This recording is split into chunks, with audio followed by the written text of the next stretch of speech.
Ito ang Presidential Broadcast Service. Radyo Pilipinas. Radyo Publiko Ng bagong Pilipinas para sa bagong Pilipino. Naghahatid ng mahahalagang balita at impormasyon nag-uugnay ng pamahalaan sa sambayanan. Tulay sa himpapawid ng serbisyo publiko. Radyo Pilipinas. Radyo Publiko. Ang boses ng Pangulo. Sa Iloilo, Radyo Pilipinas. 585 AM. Philippine Standard Time, alas 4:04 sa hapon. Gikan sa hulot balitaan sa PBS, Radyo Pilipinas, Iloilo.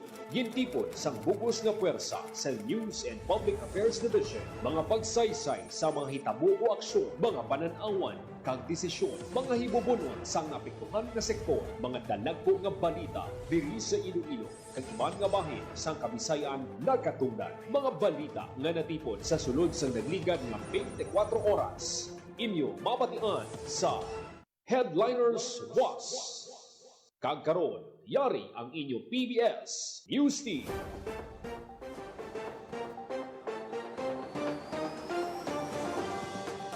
Mayong hapon, ini ang Headliners Boss. Martes, Pebrero 17, tuig 2026. Inang inyo tagbalita, Joseph Paul Noblesa Tarosa. Kagkaroon sa mga Pangulong dinalan. Radyo Pilipinas. Radyo Pilipinas News. Headline. More power gintunaan ng mga moderno nga teknolohiya sa USA sa giniwat ng US Trade Conference angot sa sektor sang enerhiya. Headline. Year of the Fire Horse, magadalas ang pagbago puno sang enerhiya kag transformation. Headline. Mga kabatangan nagabaligya kag nagapang vandal sa mga salakyan sa Diversion Road ginrespondihan sang CSWDO. Headline. Kagkaroon sa detalye na sang aton mga balita. Radyo Pilipinas. Radyo Pilipinas News. Ginatinguan sa More Electric and Power Corporation kag sang Prime Electric ang pagpangita sang dugang nga kaayuhan nga madulot sa operasyon sa ilang kompanya kabahin ang mga bag-o nga teknolohiya agod makapangaman sa nagataas nga numero sang konsumo sang kuryente. Isa ini sa mga prioridad ni Roel Castro, presidente sang Prime Electric kag Chief Executive Officer sang More Power, may kaangtanan sa gintambungan niyang Distribution Technology Conference and Exhibit nga giniwat sa San Diego, California.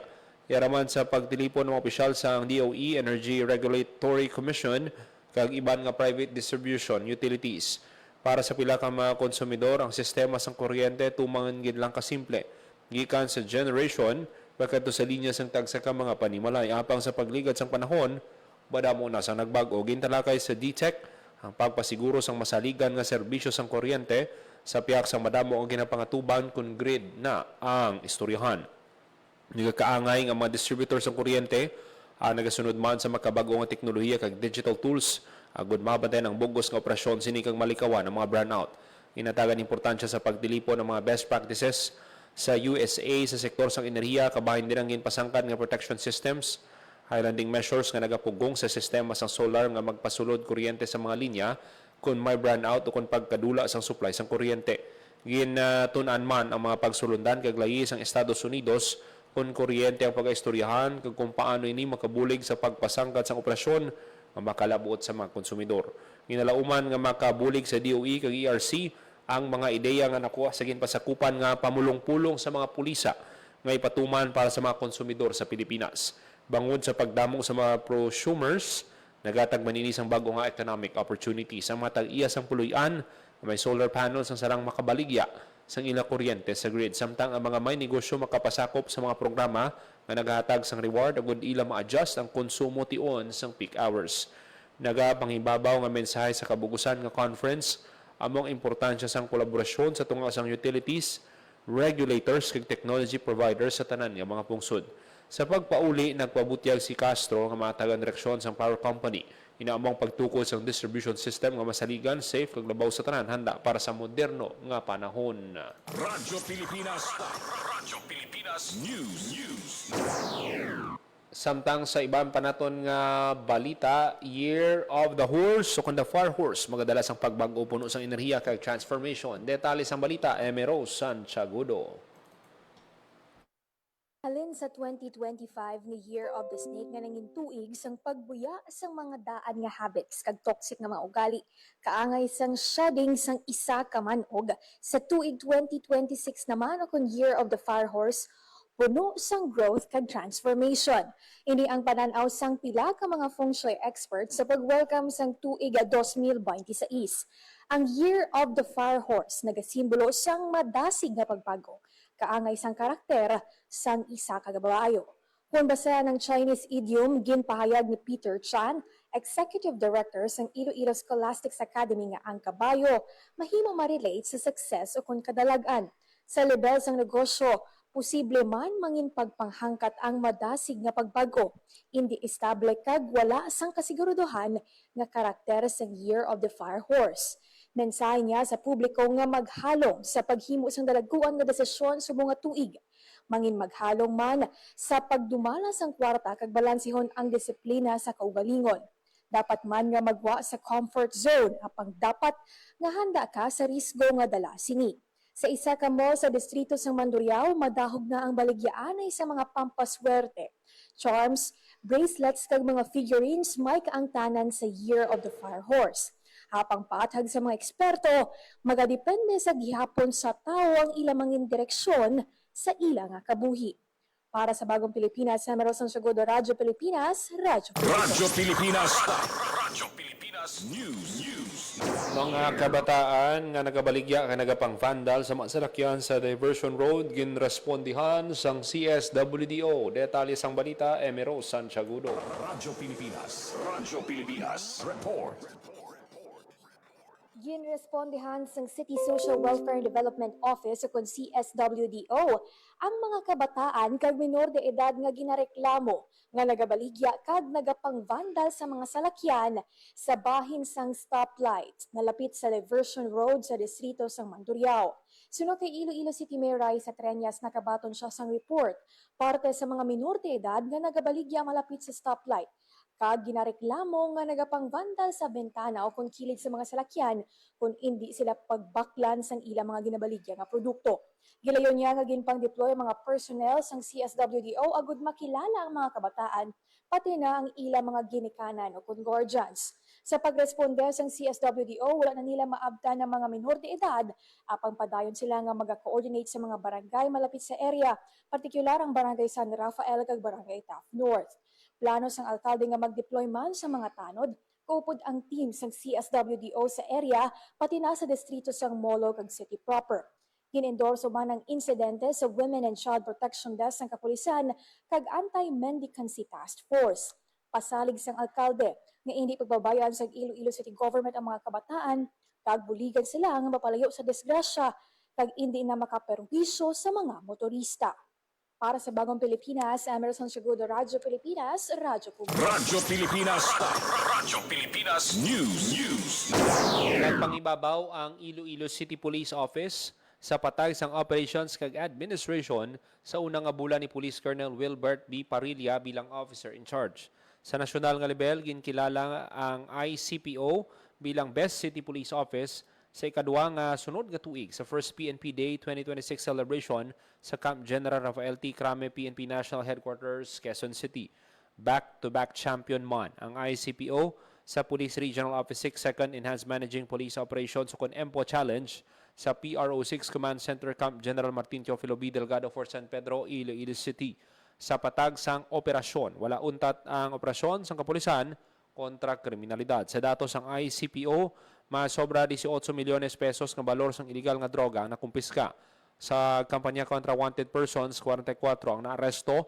Sa illegal nga sugal, 84 ang nadakpan. Sa nalabot sang ICPO, porsigido si Colonel Parilla, natutukan pa ang trabaho kaupo ng bugos nga pwersa sang ICPO. Agad batag ang maayo nga serbisyo para sa pumuluyo. Radyo Pilipinas.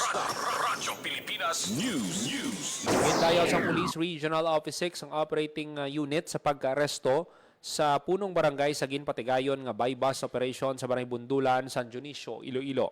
Ang suspect kilala nga si alias Red, punong barangay sang ninabitan nga banwa. Sa monitoring sang kapulisan, high-value individual ang suspect. Nakumpiska sa suspect ang 222 grams ng shabu nga nagabalor sang 1.5 million pesos. Ang operasyon ginpatigayon sang San Dionisio Municipal Police Station, Iloilo Police Provincial Office, Provincial Enforcement Team, Team 3 kag Maritime Police Station. Suno kay PRO6 Director Josefino Ligan, ang pagkaaresto sa suspect hindi lang sa kadalagan sa kapulisan, ini kadalagan man sa mga pumuluyo sa Western Visayas nga nagahandom sa isa ka komunidad nga hilway sa illegal nga droga. Sa pag-aresto ni Kapitan, kaso nga paglapas sa Republic Act 9165, ang iya paga-atubangon. Radyo Pilipinas. Radyo Pilipinas News. Nagpabutyag sang pagpasalamat si Director Jose Albert Barogo sa pagsalig kag kumpiyansa nga ginhatag sa iya nga manginlubos nga Regional Executive Director sa Department of Agriculture, Negros Island Region. Kadungan sang iya pagbaton sang responsibilidad nga magpamuno sang regional nga opisina, ginpasalig ni Barogo ang pag-alagad nga may integridad, dedikasyon kag pagpalangga sa mga mangunguma, mga isda kag tanan nga nagabugos ang sektor sang agrikultura. Ginangganyo man ni Barogo ang tanan nga magbinuligay sa paglabot sang maligon, inklusibo kag mainuswagon nga agrikultura sa Negros Island Region. Para kay Barogo ang kadalagaan nga ini hindi lamang para sa iya kundi para sa tanan nga mapisan nga empleyado sang DA-NIR. Radyo Pilipinas. Radyo Pilipinas News.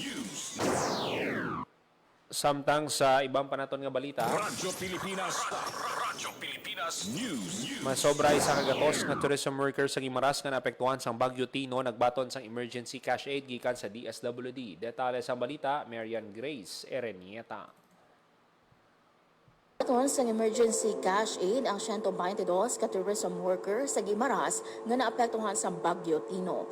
Ginpangunahan sa Department of Social Welfare and Development Field Office 6 Disaster Response Management Division ang distribusyon sang assistance sa mga benepisyaryo gikan sa munisipalidad sang Sibunag, Hordan, Nueva Valencia, Buenavista kag San Lorenzo. Ton sa tig 10,325 pesos ang kada benepisyaryo bilang bulig sa ila pag-recover.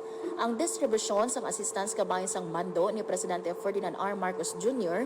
kag sa direktiba ni DSWD Secretary Rex Gatchalian. Samtang nagiwat man sang online registration sang basta beripikado, mabilis ang serbisyo o kon BBM serbisyo nga isa ka digital platform nga nagausar sang PhilSys ID para ma-verify ang kliyente sang ahensya para malikawan ang duplication kag mangin epesyente ang pagdulong sang social services sa mga nagakinahanglan.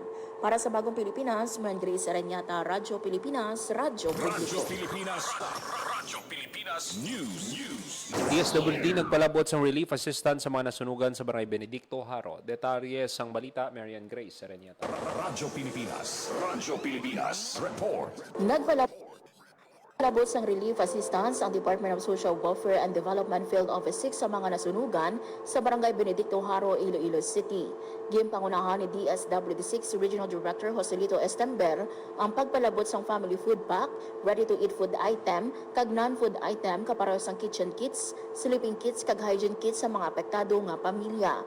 Naghiwat man ang DSWD-6 kaupod ang Iloilo Quick Response Team sang assessment para nantawon ang kahimtangan sa mga nasunugan nga temporaryo karon nga nagatinir sa new multipurpose hall sang barangay.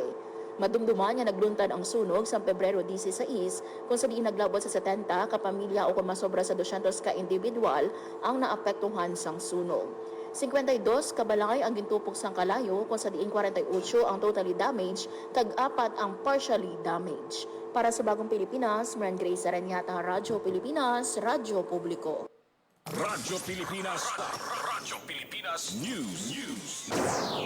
Samtang sa ibang panaton nga balita, Radyo Pilipinas. Radyo Pilipinas News. padayon nga ginapahanumdom sang pamunuan sang Western Visayas Transport Cooperative ang mga drivers sang ilang modernized unit nga hindi mag-overload sang pasahero. Ini kasunod sang pagkadakop sang ila duha ka modernized unit sa operasyon sang Land Transportation Office sang nagligan nga semana. Sa interview sang Radyo Pilipinas kay Mr. Raymond Parcon, presidente sang WVTC, ginkumpirma sini nga duha sa ila driver ang gintikitan sang bayolasyon ng excess passenger. Kasunod sang insidente liwat nga nagpatigad sang reorientation ng kooperatiba sa mga drivers kag pao nga sundon ang standing limit nga ni-require sa kutob lang sa pulo ang pasugtan nga magatindog sa modernized units. Isa man sa rason, dugang ni Parcon santo sa pagpaatag sang ila driver nga sang naglikan na semana nangin maulanon ang tiyempo sa di nagapamilit sa pagsakay ang pila ka pasahero, rason ni hindi nila mapunggan sa pagsakay. Matandaan nga sa anong ka driver sa modernized jeep ang nadakpan sa operasyon sang LTO batok sa overloading sang nagligad nga semana. Radyo Pilipinas. Radyo Pilipinas News. Anong kaban nga kolorum dakop sa anti-colorum operations sang LTO? Detalye sang balita, Janelle Baclara. Radyo Pilipinas. Radyo Pilipinas. Report.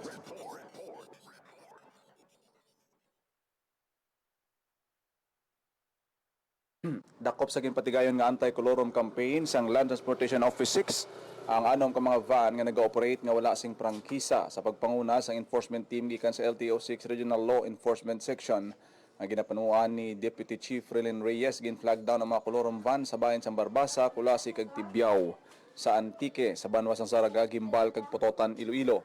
Ang operasyon ang kabahin sang pagpasangkad sang crackdown kontra colorum nga mando ni LTO 6 Regional Director Attorney Jose Duspan II halin sa direktiba ni LTO Chief Assistant Secretary Marcos Lacanilaw. Ang operasyon naging patigayon sang Pebrero 9 tubtob Pebrero 11 kabahin sa nationwide one-time big-time anti-colorum operations. Para sa Bagong Pilipinas, Janelle Baclay, Radyo Pilipinas, Radyo Publiko. Radyo Pilipinas. Radyo Pilipinas News. Sa ibang panaton nga balita, nagtakop na ang pagpatuman sang pahuway sang baybay o closed fishing season sa kadagatan sakop sang Visayan Sea. Ini nagakaulugan nga mga mangisda mahimo na magbalik sa pagpanguha sang tuloy, Tamban, Tabagak, Balantyong, Gumaa, Bulao, Hasa-hasa sa nasambit nga area. Madumduman nga ginpatuman sang B4 ang pahuway sang baybay, humali Nobyembre 15 kag naglawig tubtob Pebrero 15. Katuyan sining aliwat ka mapadamo kag mapabilin ang kabuganaan sa mga nasambit nga isda sa palaabuton ang Visayan Sea nagasakop sang Danao River sa Escalante City, Negros Occidental, tubtob Santa Fe, Cebu, northernmost tip sang Madrilao, Cebu, tubtob Gigantes Island, Iloilo, Ulutayan Island, tubtob Roas City, Talisay River sa Balotac, Nuevo, tubtob Tumonton Point sa Ibi, Magalona, pabalik sa Danao River. Nangin kaupo sang B4 sa pagpatuman sa Visayan Close Sea ang mga opehensya nga nagabugos ng Regional Interagency Task Force against illegal, unreported, and unregulated fishing. Radyo Pilipinas. Radyo Pilipinas News. Nagpirma sa isa ka Memorandum of Agreement ang University of the Philippines kag ang Department of Agriculture, Bureau of Fisheries and Aquatic Resources, Region 6. Ini may kang tanan sa proyekto nga ginapunduhan sang PICA card nga nagatuig nga makahimo sang bioactive liquid fertilizer halin sa ginakabig invasive nga tahong. Ang inisyatibo nagatarget nga makabulig sa ekonomiya sa mga komunidad sa higad-baybay samtang ginaatubang ang mga hangkat nga dala sang invasive mussel sa palibot. Bilang bulig ang day before, magatag sang teknikal kag regulatoryo nga suporta lakip na sa pagtipon kag pag-analisar sang mga sample. Radyo Pilipinas. Radyo Pilipinas News. Exchange students salin sa Mohawk College sa Canada magatuon sa WVSU sa idalom sa Canada ASEAN Scholarship Program. Detalye sang balita, Emiro Santiagudo. Radyo Pilipinas. Radyo Pilipinas. Report. Magatuon sa West Visayas State University ang pila ka mga estudyante halin sa Mohawk College of Applied Arts and Technology sa Pungsod, Canada sa idalom sa Canada ASEAN Scholarships and Educational Exchanges for Development Program. Personal nga nagpadulong ang mga exchange students sa opisina ni Iloilo City Mayor Raisa Treñas sang Lunes. Sunod sa alkalde, dako ang bulig sang programa agud mapabaskog pa ang mga eskwelahan sa syudad, partikular sa aspeto sang information technology. Kag mahanda ang mga estudyante sa mga oportunidad sa GWA sang Pungsod, Pilipinas. Ginpasalamatan sa alkalde ang West Visayas State University nga partner sang syudad sa pagpatuman sa mga exchange programs kung sa diin madamo sang matun-an ang mga estudyante. Para sa Bagong Pilipinas, Emiro Santiagudo, Radyo Pilipinas, Radyo Publiko. Radyo Pilipinas. Radyo Pilipinas News. Yara sa 3,000 ka mga estudyante halin sa apat ka Chinese school sa syudad sang Iloilo maupod sa Grand Parade kag Grand Cultural Showdown. Nga highlight sa selebrasyon sa Chinese New Year sa Biyernes, Pebrero 20. Ginarkiban ini sa mga estudyante sang Sun Yat-sen High School, Ateneo de Iloilo, Washington College of Iloilo, kag Iloilo Scholastics Academy. Ginpag ni Fulbert Wu, alumni kag program director sang Iloilo Chinese New Year Festival 2026. Kada eskwelahan naghanda sang ila performances para sa Grand Cultural Showdown kag sa Grand Parade. Lauman ang mga badino agon nga costumes, floats, props kag ingrande nga cultural performances kang isang lion kag dragon dances sa parada kag Grand Cultural Showdown. Mag-umpisang parada alas 4 sa hapon halin sa YMCA sa Eastern Street pagkatapos sa downtown area sa GM Basa, Sunburst Park, Peralta Street, Moliloni, Padulong sa Iloilo Freedom Grandstand. Radyo Pilipinas. Radyo Pilipinas News. Philippine Standard Time, alas 4:23 sa hapon.